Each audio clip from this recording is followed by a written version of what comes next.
Hello friends, welcome all in the eighth part of JEE Mains permutation combination.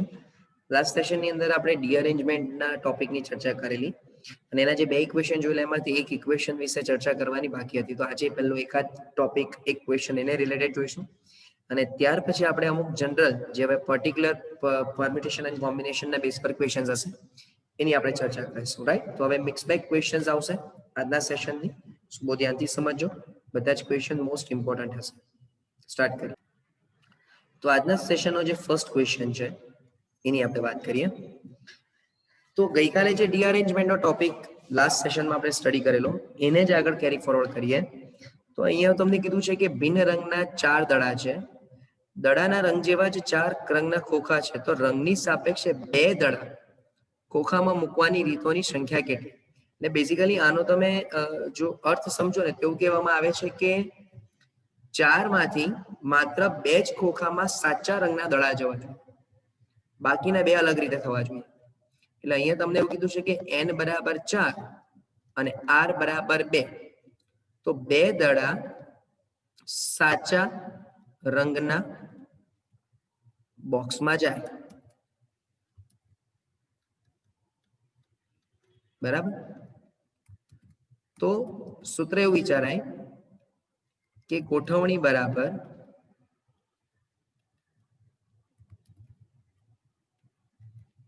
હું 4 માંથી 2 દડાને પસંદ કરું અને આ 2 દડાની મારે શું કરવી પડે? તો કે ડીઅરેન્જમેન્ટ કરવું પડે. તો 4c2 એટલે 6 into 2 ફેક્ટોરિયલ upon 1/2 ફેક્ટોરિયલ. એટલે કુલ કેટલા પ્રકારે થશે ભાઈ? તો કે માત્ર ને માત્ર 6 પ્રકારે જ ગોઠવણી થાય.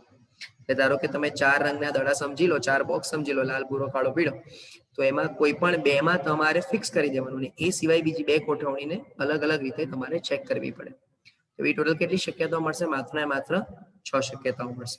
બરાબર, તો કે આજુ થોડો ક્વેશ્ચન સહેલો થઈ ગયો બીકોઝ નંબર ઓફ જે ટર્મ્સ છે, જે થિંગ્સ આપી છે તમને 4 દડા, એ બહુ ઓછા હતા એટલે તમને થોડું આ સરળ બને. બાકી 5 દડા હોય તો થોડો ક્વેશ્ચન લેન્ધી બનશે.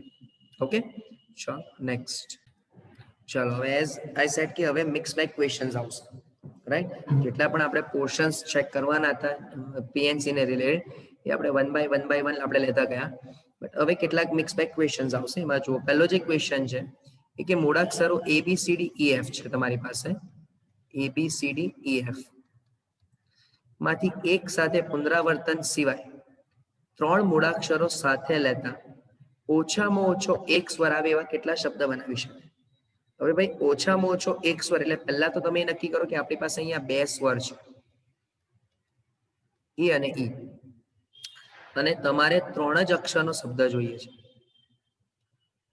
એટલે પહેલી શરત કે માત્ર એક જ સ્વર આવે. બરાબર, એક જ સ્વર આવે. તો 2 માંથી કોઈ એક સ્વર થઈ જશે. તો એક સ્થાન પર એક સ્વર આવી ગયો અને બાકીના 2 સ્થાન પર વ્યંજન. તો બોલો વ્યંજન કેટલા છે તમારી પાસે? કે બી, સી, ડી અને એફ. 4 વ્યંજનમાંથી કોઈ પણ 2 ની પસંદગી. બરાબર, એટલે આ 2 into 6 એટલે 12 બેઝ થઈ ગયા. અને બીજી શરત 2 સ્વર આવે. તો 2 સ્વર એટલે 2c2 અને બાકીના 4 માંથી કોઈ એકની પસંદગી એટલે અહીંયા 4 થઈ ગયો. તો માટે કુલ શબ્દ બરાબર 12 + 4 આ કુલ પસંદગીના પ્રકાર. પણ હવે આ કેસમાં ગોઠવણી કેટલી? ઇન્ટુ 3 ફેક્ટોરિયલ એટલે 12 ને 4 16 અને અહીંયા 6 એટલે ટોટલ 96 અલગ અલગ પ્રકારે તમને શબ્દ બનશે 96, કે જેમાં આમાંથી ઓછામાં ઓછો એક સ્વર તો કમ્પલસરી આવે ને આવે છે. એટલે હવે આ ક્વેશ્ચનમાં પસંદગી પણ આવી અને ગોઠવણી પણ આવી. રાઈટ, એટલે મેં કીધું કે મિક્સ બેક ક્વેશ્ચન્સ આવશે. ચલો નેક્સ્ટ. ચલો જો હવે આ ટાઈપનો ક્વેશ્ચન છે ને થોડો કન્સેપ્ચ્યુઅલ થઈ જાય બીકોઝ ઘણી વખત આ ટાઈપના ક્વેશ્ચન્સમાં સ્ટુડન્ટ્સને કન્ફ્યુઝન થાય છે. તમને એવું કીધું છે કે વર્ગમાં 10 વિદ્યાર્થીઓ છે, તે પૈકી એબીસી 3 છોકરીઓ છે. એટલે અહીંયા એવું પકડી સમજી લો કે ભાઈ એ, બી અને સી 3 છોકરીઓ છે અને એ સિવાયના 7 બોયઝ છે. બરાબર, એમ ટોટલ 10 જણા છે. તો કે હારમાં એવી રીતે કેટલી રીતે ગોઠવી શકાય કે જ્યારે 3 પૈકી કોઈ પણ છોકરી સાથે ન આવે. હવે જો આ થોડો સરળ બની ગયો ક્વેશ્ચન કે જ્યારે 3 પૈકી એક પણ છોકરીઓ સાથે ન આવે તો હવે આવા કેસમાં શું કરવું? કારણ કે કન્ફ્યુઝન જે મેં કીધી ને તે શું હોય તો કે એક પણ છોકરી સાથે ન આવે એટલે ઘણી વખત સ્ટુડન્ટ શું વિચારે કે ભાઈ કુલ ગોઠવણીમાંથી આપણે 3 છોકરીઓની ગોઠવણીને ગ્રુપને બાદ કરી દીધી, પણ નોર્મલી એવું હોતું નથી. સમજો, મેજોરિટી ટાઈમ્સમાં સ્ટુડન્ટ્સ એવી ક્વેરી આવી જાય કે સર કુલ ગોઠવણી એટલે 10 ફેક્ટોરિયલ, એમાંથી 3 છોકરીઓને ગ્રુપ બનાવી દો ને એને આપણે બાદ કરી દઈએ. પણ બેઝિકલી એવું નહીં થશે. કેમ નહીં થશે તો તમને સમજો. ધારો કે તમે 3 છોકરીઓનું એક ગ્રુપ બનાવી દો અને એને કુલ ગોઠવણીમાંથી ધારો કે બાદ કરો એક ગ્રુપ લઈને, તો પણ જે બાદ થઈ ગયો એના પછી જે ટોટલ શરત બચશે એમાં 2 છોકરીઓ તો સાથે આવી શકે, રાઈટ? તો આ શરત આપણને રિક્વાયર નથી. તો આપણે સૌથી પહેલા શું કરવું પડે તો કે આપણે સૌથી પહેલા અહીંયા 7 જે બોયઝ છે G1, G2, G3, G4, G5, G6 અને G7, બરાબર? મારે સૌથી પહેલા તો આ 7 બોયઝને ગોઠવી દેવાના. એટલે કે 7 સ્થાન 1 2 3 4 5 6 અને 7. તો આ જે 7 સ્થાન છે તો 7 સ્થાન પર બોયઝની ગોઠવણી બરાબર 7 ફેક્ટોરિયલ. અને એ સિવાયના જે સ્થાન બાકી રહ્યા તો કે 1 2 3 4 5 6 7 અને 8, તો બાકીના 8 સ્થાન પર 3 ગર્લ્સ ની ગોઠવણી એટલે કે 8p3. તો આના પરથી તમને કુલ ગોઠવણી મળી જાય 7 ફેક્ટોરિયલ ઇન્ટુ 8p3. એટલે ક્વેશ્ચન ડિફિકલ્ટ નથી. જો ક્વેશ્ચન તો સિમ્પલ જ છે, બટ જેની પાછળનો કન્સેપ્ટ છે એ તમારે સમજવાનો બહુ જરૂરી છે કે જે કન્ફ્યુઝન થાય છે. હા, તમે ટોટલમાંથી ગ્રુપને ક્યારે બાદ કરી શકો? જ્યારે એવી કોઈ પણ 2 જ શરત હોય કે ભાઈ 2 છોકરીઓ સાથે નહીં બેસે, તો ક્લિયર છે કે ટોટલમાંથી 2 છોકરીઓને ગ્રુપ બનાવીને એને બાદ કરી. પણ જ્યારે આવી કોઈ શરત આવે છે એમાં તમે આ વસ્તુ કરી શકશો નહીં. જેમ કે એક મોસ્ટ ઇમ્પોર્ટન્ટ પ્રીવિયસ યર્સનો ક્વેશ્ચન હતો. ક્વેશ્ચન એવો હતો કે મિસિસિપી,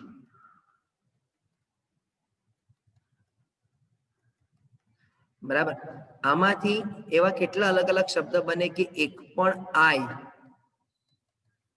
સાથે ન આવે? સમજો. હવે આવો સેમ ક્વેશ્ચન તમારી પાસે એનસીઈઆરટી ની બુકમાં પણ છે, જેમાં એવું એ લોકો પર્ટિક્યુલર લખ્યું છે કે 4 આઈ સાથે ન આવે.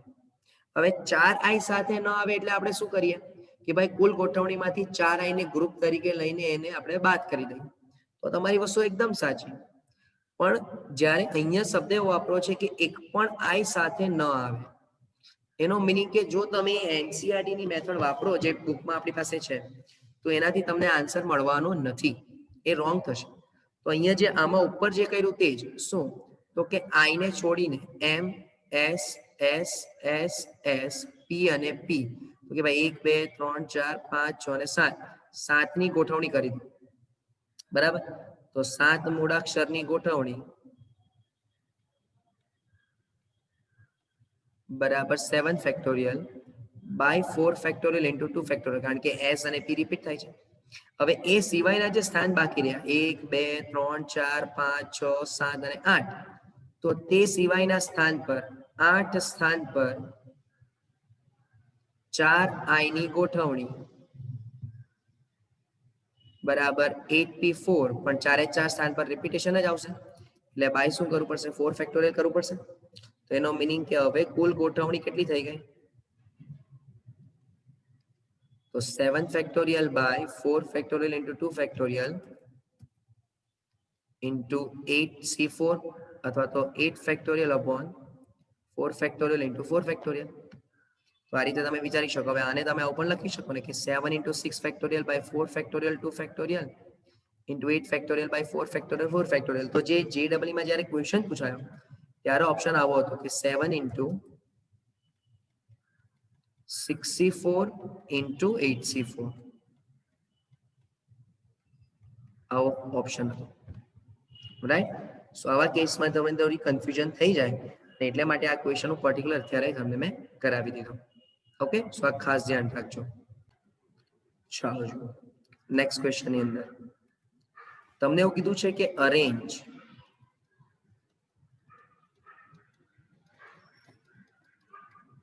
શબ્દના અક્ષરો વડે ભિન્ન શબ્દો બનાવવામાં આવે છે. બધા જ શબ્દો શબ્દકોશ સ્વરૂપમાં મેળવીને લખવામાં આવે છે. તો આપેલ માહિતીને આધારે વ્યંજનો મૂળાક્ષરના ક્રમમાં દેખાય તેવા કેટલા શબ્દો બનાવી શકાય? સમજો, તમને એવું કીધું છે કે વ્યંજનો મૂળાક્ષરના ક્રમમાં જ દેખાય.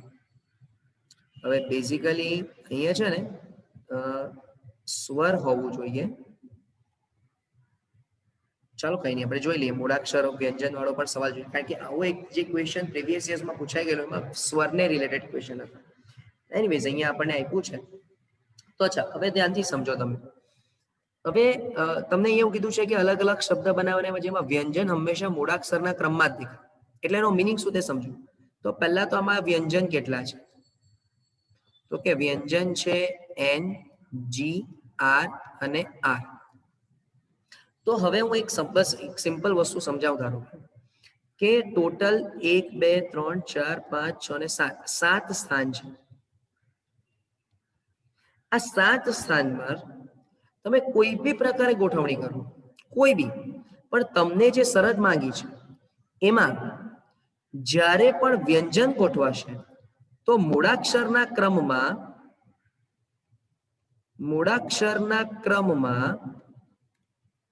વ્યંજનની ગોઠવણી, બહુ ધ્યાનથી સમજો, હંમેશા જી, એન, આર અને આર પ્રકારે જ થાય. બોલો હા કે ના? એટલે ધારો કે કોઈ એમ કહે કે સર આ 7 સ્થાનમાંથી તું પહેલું સ્થાન, બીજું સ્થાન, ત્રીજું સ્થાન અને આ 4 સ્થાન પસંદ કર. તો આ 4 સ્થાન પર કમ્પલસરી જી, એન, આર અને આર જ ગોઠવાશે ને?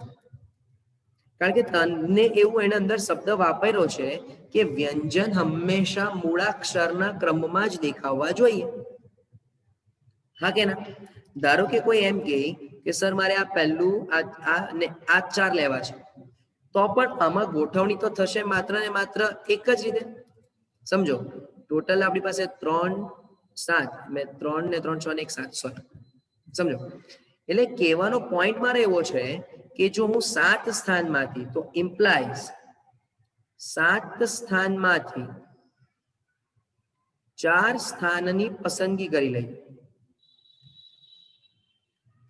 7C4 આ પસંદગી કોની કરી મેં? તો કે જે સ્થાન પર જી, એન, આર અને આર વ્યંજનો ગોઠવાય એવા સ્થાનની મેં પસંદગી કરી. સમજો, તો આ 4 સ્થાન પર ગોઠવણી કરવાની જરૂર નથી. તમે 7 સ્થાનમાંથી કોઈ પણ રેન્ડમલી 4 સ્થાન પસંદ કરશો, એ ચારેય સ્થાન પર જી પછી એન પછી આર અને આર જ આવશે ક્રમાનુસાર. તો એ સિવાયના બાકીના કેટલા સ્થાન બાકી રહ્યા? 3. સમજો, 3 સ્થાન બાકી રહ્યા.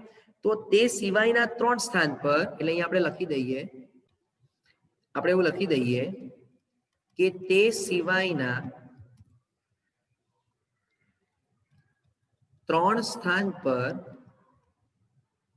એ ઈ ની ગોઠવણીના પ્રકાર બરાબર 3 ફેક્ટોરિયલ બાય 2 ફેક્ટોરિયલ બરાબર 3. તો માટે કુલ પ્રકાર કેટલા થઈ ગયા?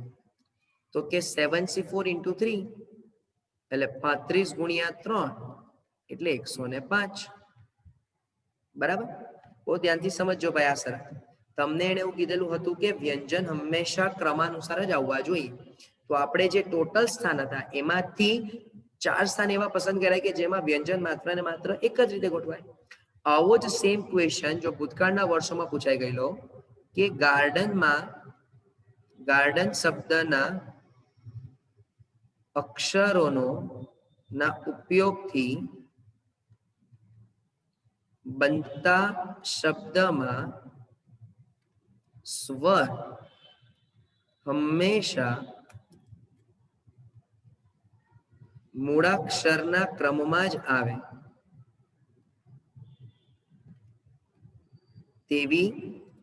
તેવા કેટલા ભિન્ન શબ્દો બને?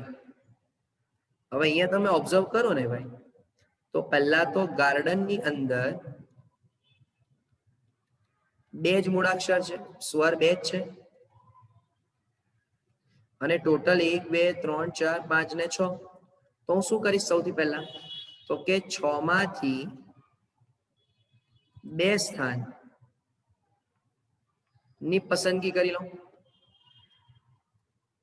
હવે સવાલ કે સર આ 6 માંથી 2 સ્થાન એટલે, તો કે ભાઈ તું 6 માંથી પહેલું બીજું લે, કે પહેલું ચોથું લે, કે બીજું છઠ્ઠું લે, તું કોઈ પણ 2 સ્થાન પસંદ કર.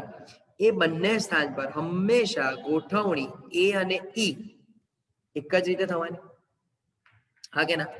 તો તે સિવાયના હવે 4 સ્થાન પર, તે સિવાયના 4 સ્થાન પર ગોઠવણી બરાબર 4 ફેક્ટોરિયલ. તો બોલો માટે કુલ શબ્દ કેટલા બનશે ભાઈ?